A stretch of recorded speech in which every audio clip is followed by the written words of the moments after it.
If you live, work, or regularly travel in a flash flood area, there may be no official warning for flash floods, typically caused by heavy rains, strong thunderstorms, hurricanes, tropical cyclones, or melting snowfields and ice sheets. Walls of water can reach heights of 10 to 20 feet and are accompanied by deadly debris. Join us in today's video to discover some incredible flash floods that were caught on camera. Despite the fact that the floods have passed and we have all forgotten the folks who were affected, this video is a reminder that they still need our support. So let's jump right into the video. Pakistan's 2010 flash flood. The 2010 Pakistan floods began in late July 2010 as a result of severe monsoon rainfall in Pakistan's Khyber Pakhtunkhwa, Sindh, Punjab, and Baluchistan areas. Approximately 796,095 square kilometers of Pakistan's total geographical area were underwater. These were extraordinarily heavy for Pakistan, whose monsoons are typically less severe than those of India and Bangladesh.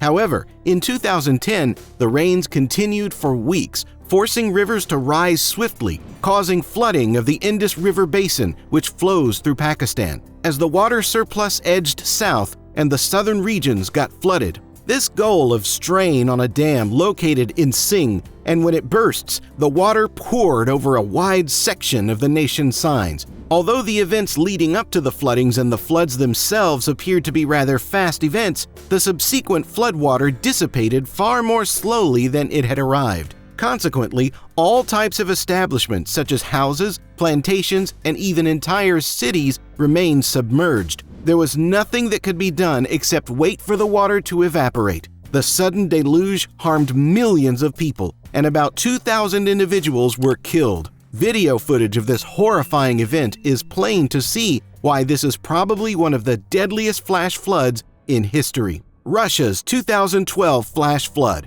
In early July 2012, flooding primarily affected Krasnodar Krai, which is located close to the Black Sea coast in southwest Russia. According to the Hydrometeorological Center of Russia, some southern regions of the nation experienced overnight rainfall that was equal to 5 months' worth. During the flooding, 117 people perished. There hasn't been anything like it in the past 70 years, according to Alexander Tikakiev, the governor of Krasnodar Krai. The flood was a result of a severe storm that slammed Krasnodar and dumped over half a year's worth of rain in the area over the course of 2 days. The flooding had an impact on close to 30,000 individuals. The majority of the deaths were residents of Krymsk, a city located at the base of a small mountain range that runs along the Black Sea coast, 80 kilometers from Krasnodar and 15 kilometers from Novorossiysk. On July 7, 2012, at roughly 2 a.m. local time, the flood struck a city while most residents were asleep. According to eyewitness accounts, the flood wave rose to a height of 23 feet, flooding many homes all the way to the ceiling and killing anyone who was unable to flee in time. Additionally, there were fatalities in the resort town of Gelendzhik and the port city of Novorossiysk on the Black Sea coast. Argentina's 2013 flash flood. On Tuesday, April 2, 2013, Buenos Aires and its environs received the equivalent of a month's worth of rain, about 15 centimeters or 6 inches in just 2 hours. The amount of rain in April is believed to be the highest ever. Within minutes, the streets had essentially become rivers. Over a 24-hour time period, there had been severe floods in Buenos Aires, the capital of Argentina. The city's streets appear to be in disarray as a result of the severe downpour. Up to 8 individuals may have perished as a result of the water, according to rumors. About 350,000 people had been impacted by the torrential downpour,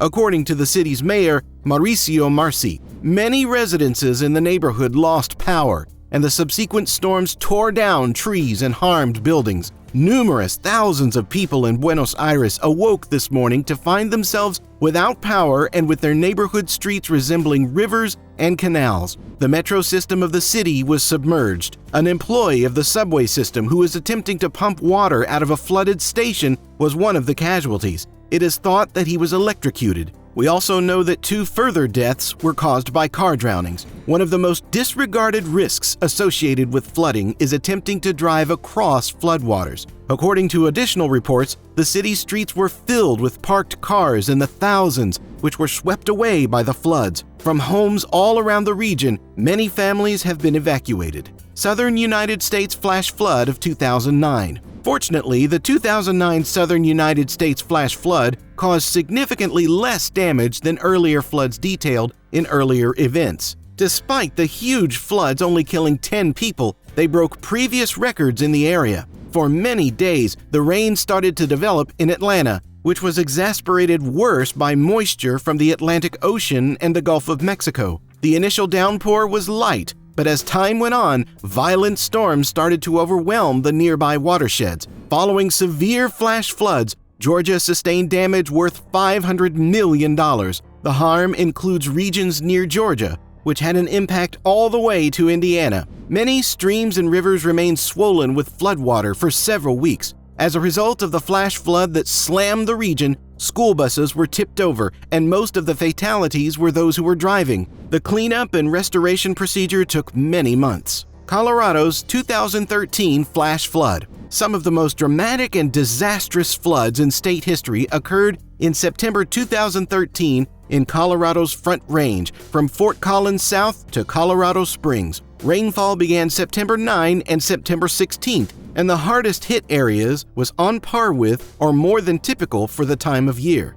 Flooded streams and rivers overflowed their banks all across the area, damaging homes, bridges, and roadways. Ultimately, 8 individuals were killed by the floods, and they damaged 17 counties for more than $4 billion. On September 9, 2013, a slow-moving, low-pressure system moved over the southwest, drawing moist air from the Pacific Ocean and the Gulf of Mexico's west coast toward the Front Range. However, when the rain persisted through September 10th and the low-pressure system remained stationary, drawing additional rainfall toward the Front Range, relief gave way to concern. On September 11, the National Weather Service issued flash flood warnings in Boulder, El Paso, and Larimer counties with no end in sight. On the evening of September 11, the oversaturated foothills were pummeled by severe rain. Rock slides, debris flows, and the Big Thompson and Cache La Puta rivers, together with multiple county roads, were devastated throughout the night, leaving many mountain and foothill villages stranded.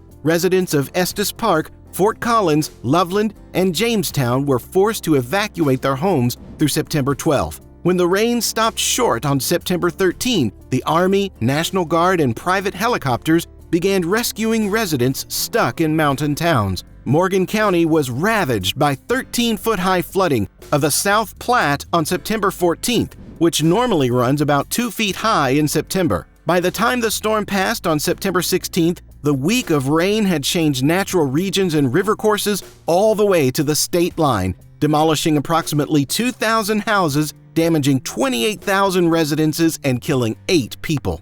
Let us know your thoughts about our video in the comments section down below, and be sure to check out our other videos.